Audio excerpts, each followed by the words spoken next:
Hola, bienvenidos una vez más a tu podcast Hablemos de Psico-Oncología. Mi nombre, Renmalí Angulo. La mente engloba un conjunto de capacidades cognitivas que incluyen procesos como el pensamiento, la memoria o la imaginación. Es una gran aliada del ser humano que, sin embargo, a veces puede convertirse en su peor enemiga, al generarle constantemente pensamientos ansiosos. Es importante, por tanto, conocer las distorsiones cognitivas más comunes en la ansiedad para poder manejar mejor estos estados. Hoy hablaremos de las distorsiones cognitivas más comunes en la ansiedad y te daré algunas recomendaciones para cambiarlas. ¿Comenzamos? Sabemos desde ya hace un tiempo que no son los acontecimientos en sí mismos los que desencadenan nuestras emociones, sino la interpretación que hacemos sobre ellas, es decir, cómo lo percibimos y de qué modo los interpretamos. Las personas interpretamos el mundo a nuestra manera y la realidad es que no existe una única realidad, sino miles, ya que nunca es objetiva. Sin embargo, cuando el procesamiento de esta está muy sesgado, nos genera pensamientos disfuncionales. Las distorsiones cognitivas que mencionamos en nuestro podcast anterior y de las que hablaremos en esta serie de programas fueron definidas por el psiquiatra y profesor estadounidense Aaron Beck en el año 1979. Hace ilusión a los sesgos negativos a la hora de interpretar la realidad que cometen las personas con problemas emocionales. Sin embargo, estas distorsiones también pueden tener las personas sin ningún trastorno de base. Detrás de cada sentimiento de tristeza, rabia, miedo o angustia puede haber un pensamiento que está ocultando o disfrazando la realidad. Es por ello por lo que en ciertos trastornos como la depresión, la ansiedad o en las fobias, las distorsiones cognitivas juegan un papel principal. Estas distorsiones, al sesgar nuestra realidad, sesgan los pensamientos y pueden producirnos un gran sufrimiento que es además innecesario. Cuando hablamos de distorsiones cognitivas, hablamos de interpretaciones erróneas que hacemos de la realidad que nos llevan a percibir el mundo de forma poco objetiva y disfuncional. Al sesgar la realidad, pueden y suelen generar un gran malestar en la persona. Este tipo de distorsiones cognitivas tiene como finalidad avivar el sufrimiento. La mente se deja llevar entonces por unos modelos de pensamiento muy rígidos y negativos que la atrapan y donde se hunde la lógica, la razón y el equilibrio interno. La más mínima dificultad se convierte en un gigantesco problema. Generalmente tienen lugar en estados de ansiedad o depresión. Sin embargo, hay que señalar que todos los seres humanos sufrimos alguna vez de estas distorsiones cognitivas en algún momento de nuestras vidas. Aquel pensamiento de si soy incapaz de resolver este sencillo problema es porque soy un inútil, alguna vez se nos ha pasado por la cabeza. Afortunadamente, la mayoría de las veces nos esforzamos por mantener el control. Entonces, al analizar con calma, vemos otras posibilidades y optamos por seguir actitudes más sensatas. La situación se complica cuando las emociones no ayudan, surgen complejas dificultades externas y los recursos psicológicos están bajo mínimos. Se trata del momento adecuado, sin duda, para que aparezcan estas distorsiones cognitivas.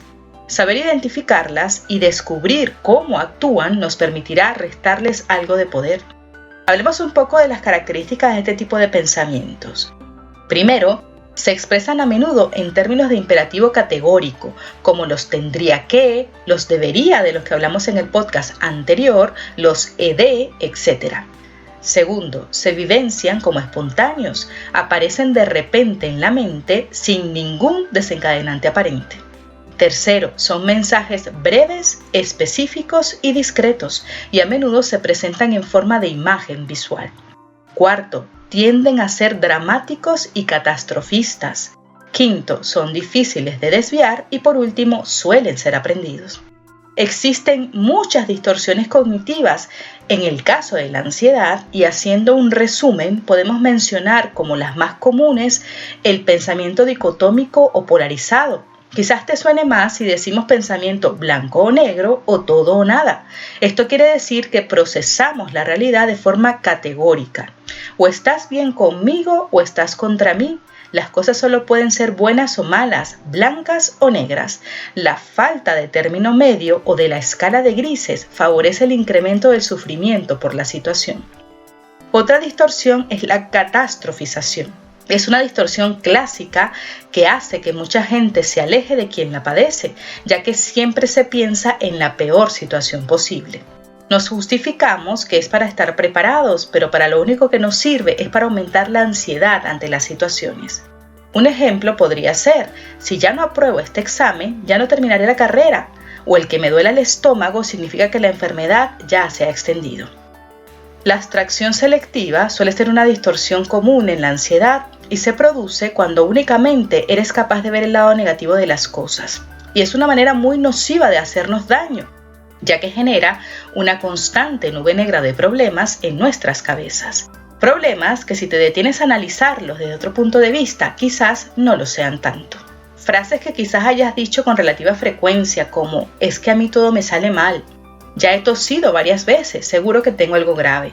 Mi amigo no ha venido a la reunión, seguro que me odia, etc. son un claro ejemplo de esta distorsión. Adivinar el pensamiento de los demás es otra distorsión cognitiva típica de los procesos de ansiedad. Este tipo de pensamiento puede convertirse en una tortura que acrecienta la ansiedad. Cuando nos cruzamos con alguien y, por ejemplo, los únicos pensamientos que acuden a nuestra cabeza son no le caigo bien, piensa que soy un fracasado, probablemente le doy pena, etc. ¿Te suena alguna de estas distorsiones? ¿Has pensado de esta manera en alguna ocasión? Probablemente sí. Ya hemos mencionado que no es necesario padecer un trastorno mental para tenerlas, pero sí es cierto que cuando se convierten en nuestra única forma de pensar, entonces tenemos un problema. En definitiva, si prestamos atención a cómo operan estas distorsiones, nos daremos cuenta de que no son otra cosa que la operación que hace nuestra mente para transformar creencias irracionales en pensamientos automáticos negativos. Es decir, son la forma en que nuestra propia mente nos ataca. Pero lo importante ahora es cómo podemos acabar con estas distorsiones. Lo primero es detectarlas, ya que la mejor forma de modificarlas es siendo consciente de ellas. Existen técnicas de psicoterapia que inciden directamente en este tipo de distorsiones y son las llamadas técnicas de reestructuración cognitiva. En ellas, el profesional te ayudará a identificar estas creencias que has desarrollado hacia el mundo y posteriormente desarrollar pensamientos y formas alternativas de interpretar las situaciones. El objetivo es cuestionar esta forma de pensar y sustituirlas por pensamientos alternativos más realistas que te harán sentir emociones más positivas y por lo tanto que te serán más favorables a la hora de tener conductas más útiles para vivir en armonía con tu entorno. Por lo que si en tu proceso de reflexión te das cuenta de que cometes estos errores de pensamiento con relativa frecuencia y que además esta forma de pensar interfiere con tu vida y tus emociones, es hora de acudir al psicólogo. Seguro encontrarás profesionales que puedan ayudarte.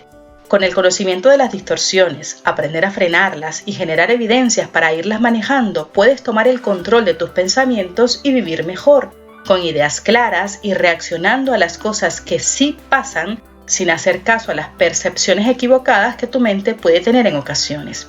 También la terapia ayuda a alcanzar una mayor flexibilidad, ver más opciones, sentirnos con capacidad de hacer las cosas o generar un plan para poder hacerlo. Y aceptar lo que no es realista, sabiendo que como podemos elegir, podemos reaccionar mejor a las situaciones. Son buenas razones para intentarlo, ¿no crees? Para mayor información, recuerda que puedes visitarnos en nuestra página web www.hablemosdepsiconcología.com y en nuestras redes sociales con el @hablemosdepsiconcología. Puedes escuchar nuestro podcast en tu plataforma de audio favorita. No olvides suscribirte a nuestros diferentes canales y activar las notificaciones para no perderte ninguno de nuestros episodios. También estamos en Patreon por si quieres colaborar con nosotros. Gracias por escucharnos. Seguiremos hablando.